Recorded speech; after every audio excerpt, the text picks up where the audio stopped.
শেখ আব্দুর রাজ্জাক বিন ইউসুফ তিনি বলেছেন যে 3 ভাগ করে আসছেন, এই 3 ভাগের উপর আপনি অটল থাকবেন না।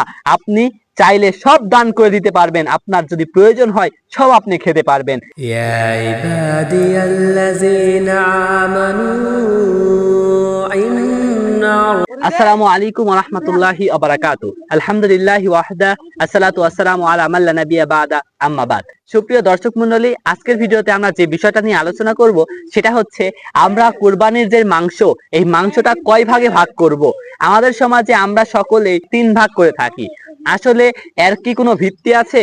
এই মর্মে রাসূল সাল্লাল্লাহু আলাইহি ওয়াসাল্লাম এবং আল্লাহ তাআলা কি বলেছে সেটা চলুন প্রথমে আমরা জেনে আসি। দেখেন, আল্লাহ তাআলা সূরা হজের 28 নম্বর আয়াতে বলছেন যে তোমরা কুরবানির মাংস নিজেরা খাও এবং যারা চায় তাদেরকে দাও এবং সেটাকে তোমরা সংরক্ষণ করো। সূরা হজের আরেক আয়াতে 36 নম্বর আয়াতে আল্লাহ তাআলা বলছেন কুরবানির মাংস তুমি খাও, যারা চায় তাদেরকে দাও, যারা চায় না তাদেরকে দাও। এক কথায় যারা চায়, কে চায়? যারা ফকির মিসকিন রয়েছে, যারা আমাদের কাছে এসে হাত পাতে যে বাবা আমি কুরবানি দিতে পারিনি, আমাকে কিছু মাংস দাও, যারা এই কথা বলে তারা হচ্ছে ফকির, এদেরকে দিতে হবে।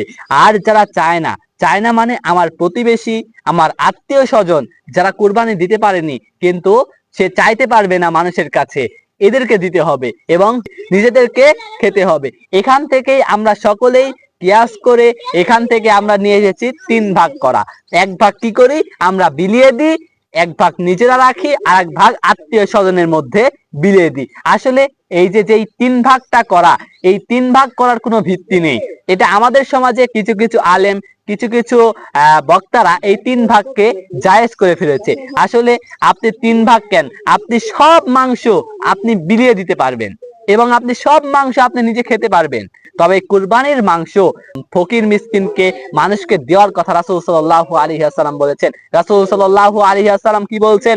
রাসূল সাল্লাল্লাহু আলাইহি ওয়াসাল্লাম বলছেন কুরবানির মাংস তোমরা নিজেরা খাও এবং অন্য মানুষদেরকে খাওয়াও। রাসূল সাল্লাল্লাহু আলাইহি ওয়াসাল্লাম সহিহ বুখারীতে এই কথা বলছেন।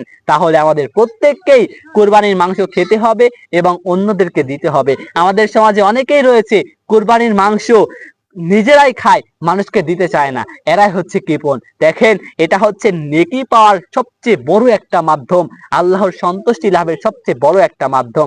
আমরা কি করছি? এই সন্তুষ্টি লাভের মাধ্যমকে আমরা আমাদের মাংস খাওয়ার মাধ্যম বানিয়ে ফেলছি। আবার কিছু কিছু ব্যক্তি আছে আমাদের সমাজে, আমাদের পরিচিত, তারা বলছে কি যে এত মাংস আমরা দিচ্ছি, যারা কুরবানি করে না তাদেরই তো মাংস বেশি হয়ে গেল।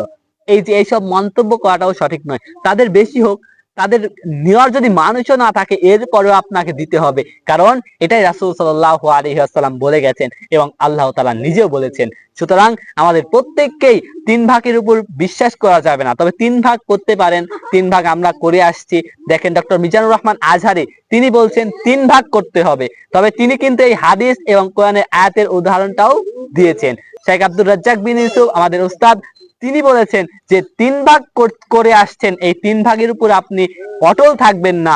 আপনি চাইলে সব দান করে দিতে পারবেন, আপনার যদি প্রয়োজন হয় সব আপনি খেতে পারবেন। সুতরাং 3 ভাগের কোনো বিধান রাসূল সাল্লাল্লাহু আলাইহি ওয়াসাল্লাম দ্বারা প্রমাণিত নয়।